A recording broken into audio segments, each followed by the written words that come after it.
Hey everyone! So this video is on the last set of notes for this unit. We're going to be focusing on the mean value theorem of integration and the average value theorem of integration. So starting off with the mean value theorem, we're going to think of this as an existence theorem. So we're not trying to solve for anything, we're just showing that there is some value that exists. So let's consider a function of x in the area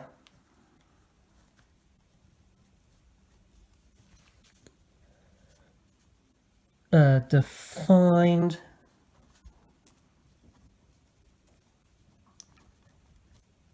under the curve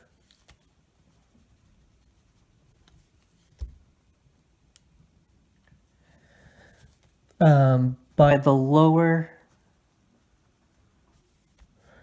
and upper limits of integration.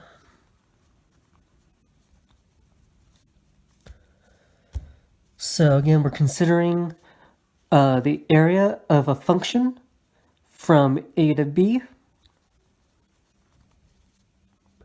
And what this theorem is saying is that there exists a c value. It's an x value that is in this interval, such that the area under the curve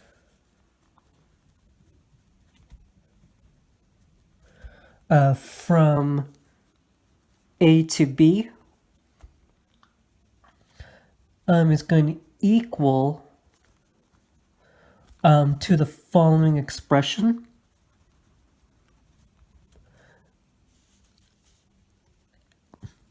F of c times b minus a, where the b minus a is the width of a rectangle and f of c equals the height. So before I get into some visuals, I just want to look at this from a formula perspective. So what we're saying is that the integral from a to b of some function equals f of c times b minus a. So there are two perspectives I want to look at for this theorem, the definite integral perspective and the mean value rectangle perspective. So let's consider a function f of x equals x squared, and the limits are from a equals 1 to b equals 2. All right, so we know that from previous units, the definite integral is just looking for area. So I'm going to draw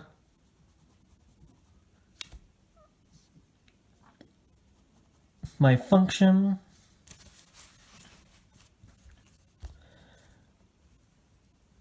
I said that a equals 1, b equals 2.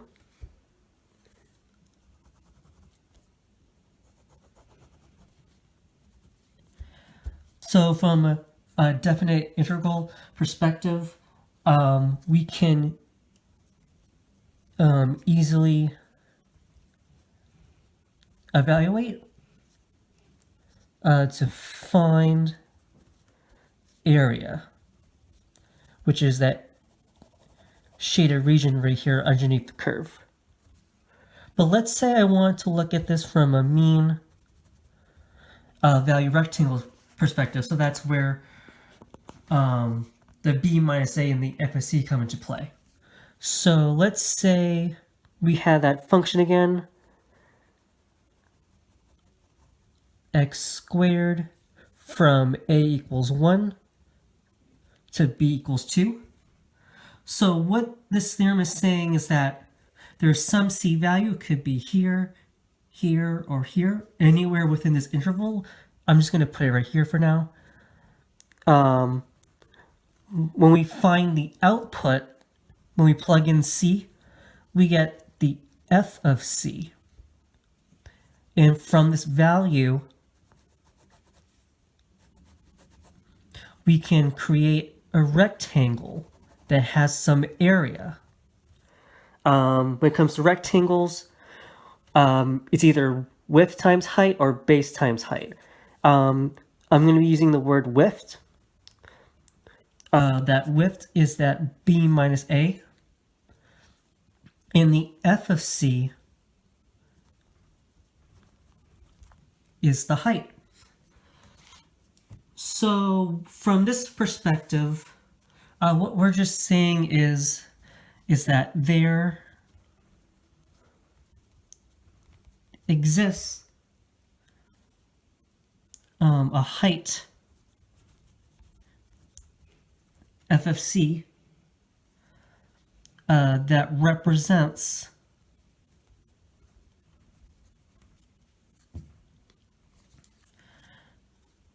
the average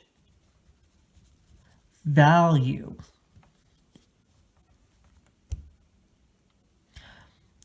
of a function on the given interval from a to b. All right, so let's go back to the formula. On the left side, this is a definite integral. So when we find it, what we're essentially finding is area. From the diagram, f of c is the height. B minus a is the width. So it is true that area equals height times width when it comes to finding area of rectangles. So what this means is that a definite integral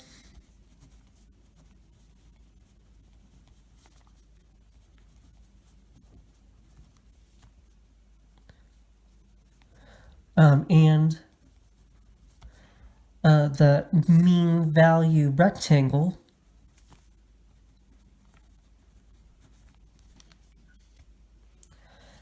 have the same width and area.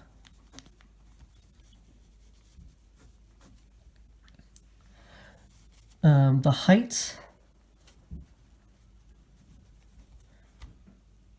f of c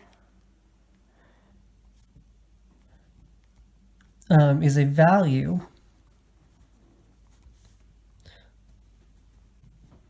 where c must fall in between a and b, which are the limits of integration.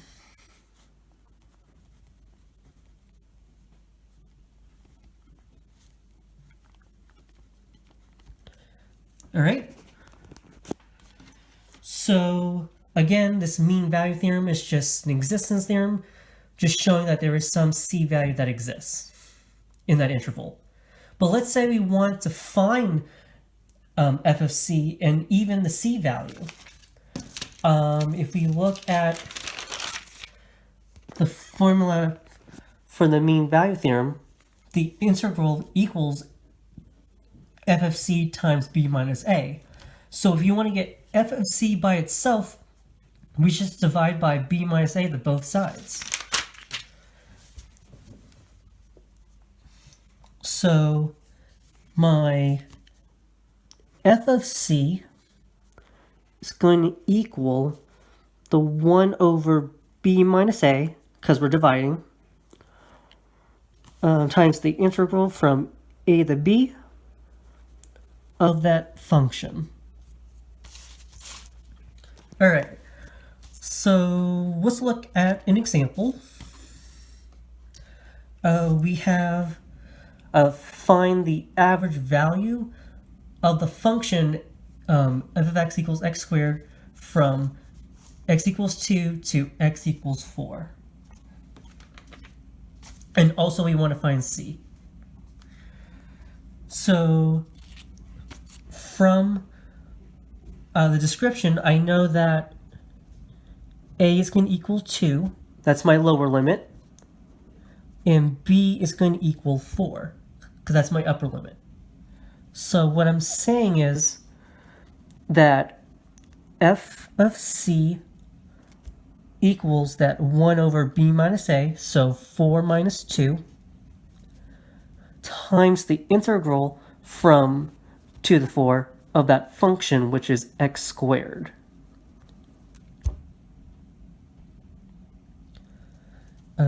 F of c equals, let's see, 4 minus 2 is 2, so 1/2 times the integral from 2 to the 4, x squared. This is going to equal on 1/2 times, well, the integral of x squared is 1/3 x cubed from 2 to the 4. You can multiply the half and the third together, but I'm going to keep everything while doing the definite integral within the brackets and then times 1/2 at the end. All right, so f of c equals 1/2 times, let's see, 4 cubed is 64, so 64 over 3 minus 2 cubed is 8, 8 over 3. This is going to equal 1/2 times, let's see, 56 divided by 3, which equals 56 divided by 6. We can simplify that. F of c equals 28 over 3. And that is my answer for the average value for the function x squared from 2 to 4. But let's say we wanted to find c. Well, f of x equals x squared.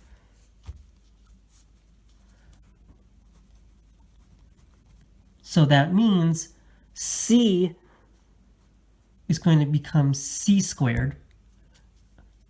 C squared equals f of c, and we already found it. All I have to do now is take the square root of both sides. C equals root 28/3, or if you want to look at the decimal, it's going to be 3.055. And those are my answers to this problem.